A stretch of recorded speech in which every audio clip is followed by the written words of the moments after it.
In this lesson, you will learn about the be verb. What is the be verb?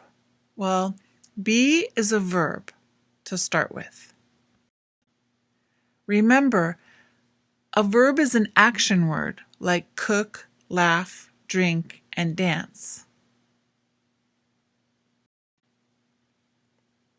Be is a verb, but it is not an action word. I am sure you hear the be verb all of the time. In fact, these sentences are full of the be verb. Let's look. Is a form of the be verb. Am is also the be verb. And are is also a form of be. Let's look at the verb chart for be in the simple present. Here's a chart with the pronouns, and here are the forms of the be verb.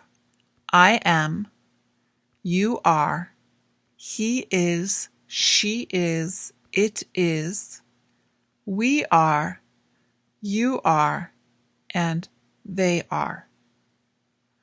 You can see there are 3 forms of the be verb.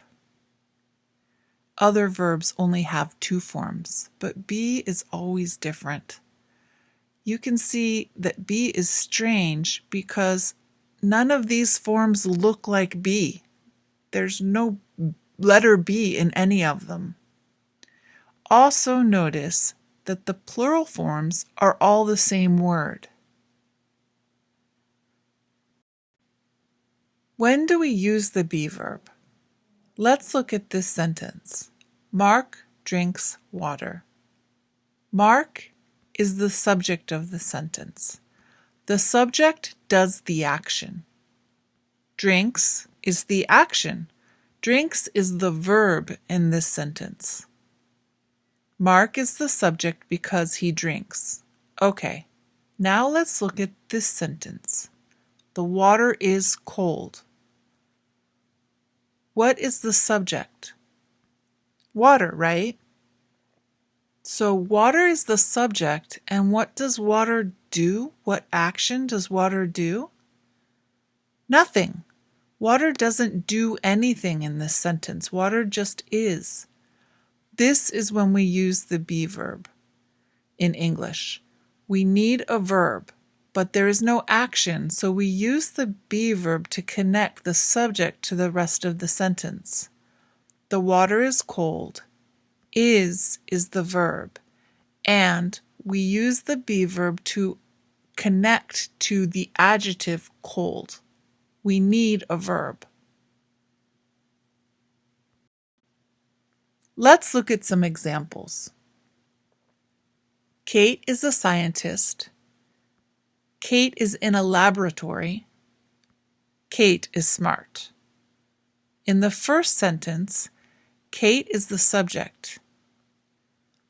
Is the be verb that connects the subject to a noun, scientist, that tells more about Kate.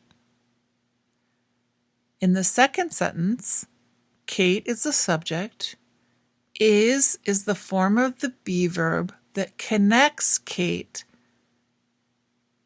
to the rest of the sentence. Here it's a noun, a place.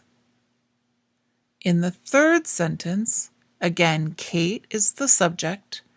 Is the be verb that connects Kate to the rest of the information. Here, an adjective that describes her. Kate is smart. Be connects the subject to information about the subject. Here is Mark again. Mark is a runner. Mark is the subject. Is the be verb, and a runner is more information about Mark. Be is the verb that connects the information to the subject when there really isn't any action. Here, the more information is a noun, runner, but we can change the sentence. Mark is thirsty. Now, the information is an adjective. Mark is at a park. Now, that information is at a place. Mark is from California. Also, a place, from a place. Be connects the subject to information about the subject when there isn't really an action happening.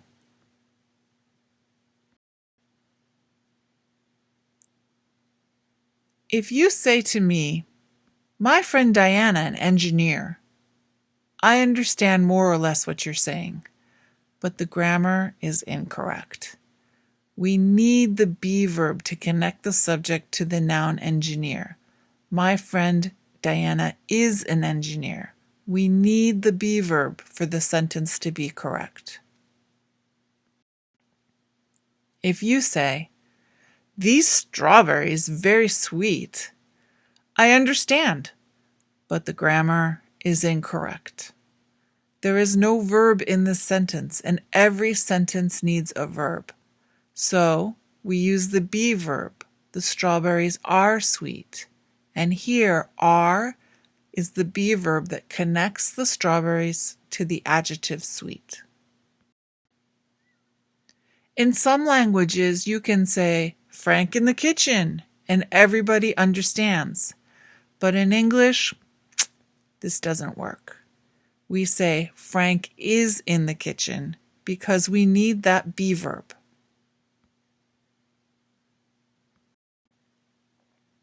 Here's one more example. Can you see what is wrong? It is missing a be verb. What form of be should go here? Am. I am from California. This is correct grammar. There are 3 forms of be in the present, but we have more than 3 pronouns in this chart. Am always goes with I and only I. But look at are. Are goes with you, we, and they. And is could be he is, she is, or it is. This is why we always need a subject in every sentence in English. Let's look at an example. In English, we need a subject in every sentence. In some languages, you can say, "are interesting," but in English, we don't know what you mean. You are interesting, we are interesting, they are interesting.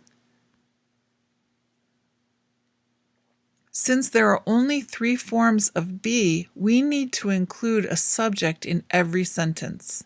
Are interesting is incorrect. Languages are interesting.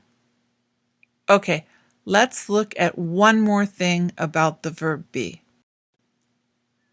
We can use a contraction. Look at these 2 sentences. She is a student and she's a student. They sound almost the same. We see the be verb is in the first sentence. In the second sentence, there is just an S. This is called a contraction. A contraction is 2 words in one. This mark here, this mark is an apostrophe, and we use it in contractions.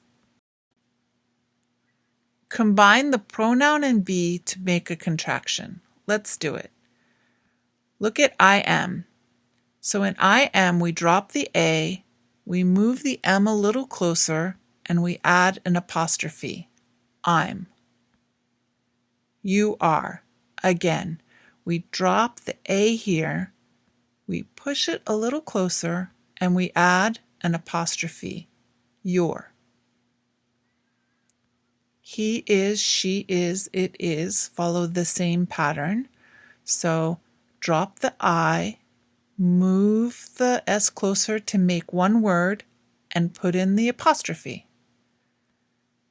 She's, its follow the same pattern as he's.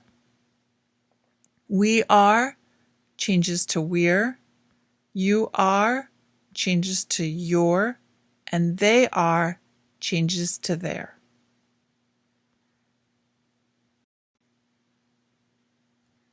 Fill in the blanks. Let's practice. Maybe you want to pause the recording and try to fill in the blanks yourself. Okay, are you ready for the answers? Amy and Lynn are friends. Amy is from California.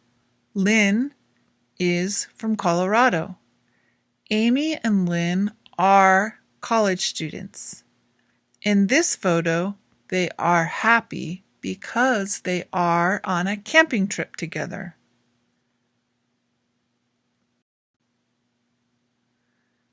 In this lesson, you learned a lot about the be verb. You learned be is a verb. We use be to connect the subject to more information like a noun, adjective, or place. There are 3 forms of be in the simple present: am, is, are. And we make contractions with be: I'm, he's, and there.